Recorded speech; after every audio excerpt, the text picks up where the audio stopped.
Olá, tudo bem? Eu sou o professor Itacir.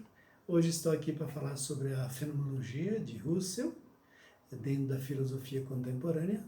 Russell viveu no período da Primeira Guerra Mundial e ele começou a questionar justamente a filosofia da época, representada pelo idealismo, pelo racionalismo, e ele começou a perceber que a filosofia ela não contribuía com o problema que estava vivendo na Europa naquele tempo, justamente com os conflitos entre as nações, os conflitos entre povos, a busca de armamentos, e a filosofia servindo as grandes potências e não fazendo os grandes questionamentos sobre o ser humano, sobre a realidade, ajudando a mudar essa realidade. Ele queria uma filosofia que estivesse mais próxima da realidade, mais próxima do ser humano, que resgatasse o sentido do ser humano. E foi por isso que ele propôs uma filosofia aberta para essas realidades. E a fenomenologia de Russell, então, ela tem a pretensão de buscar o conhecimento a partir dos dados sensíveis, pesquisar um novo fundamento para a ciência, livre do empirismo, livre do realismo, livre do idealismo e do racionalismo, que geravam esses problemas naquele período. Para isso, ele propôs o método fenomenológico em duas etapas. A primeira etapa, primeira etapa negativa, chamada de epoquê, a redução fenomenológica, quando o fenômeno é isolado de tudo, o que é próprio da busca da essência. Você isola o fenômeno para buscar a essência a partir dessa experiência, desse contato com a realidade. E o segundo seria o momento positivo, quando o olhar da inteligência se dirige para o fenômeno, manifestando toda a sua realidade. A fenomenologia estuda o objeto como ele se mostra à consciência, a consciência de quem está observando. E eu poderia dar um exemplo, o aquecimento global. O mundo está aí para ser desvelado. Dentro da fenomenologia é assim que se pensa.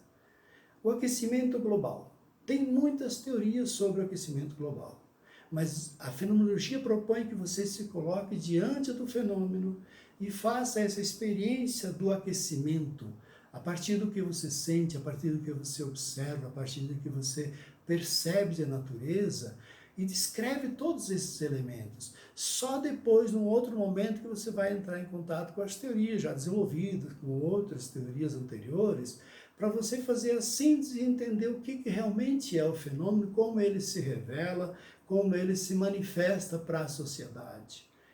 A questão da consciência também é uma outra questão importante que o Russell trabalha.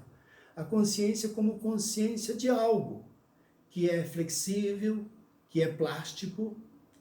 E eu poderia dar um exemplo, por exemplo, a concepção de Deus. A concepção de Deus que eu tinha na infância, a concepção que eu tenho de Deus hoje, ela mudou. Ela mudou a partir dessa experiência, a partir desse contato que eu tive com o fenômeno durante toda a minha vida.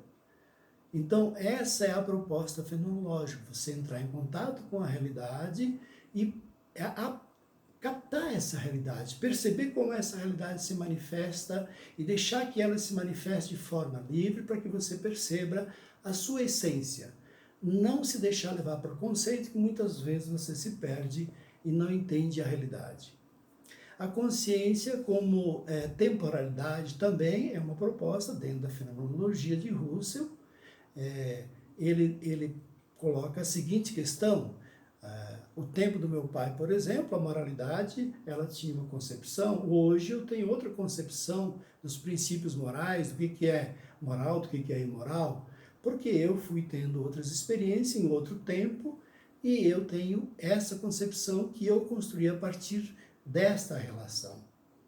E deixando bem claro, então, sobre a fenomenologia, a importância da gente entender essa fenomenologia, eu deixei na descrição desse vídeo material com textos, vídeos que podem auxiliar você a entender mais sobre essa fenomenologia. Isso aqui é apenas uma introdução, uma provocação para que você leia mais e entenda mais sobre a importância da fenomenologia nos nossos dias. Muito obrigado e boa noite.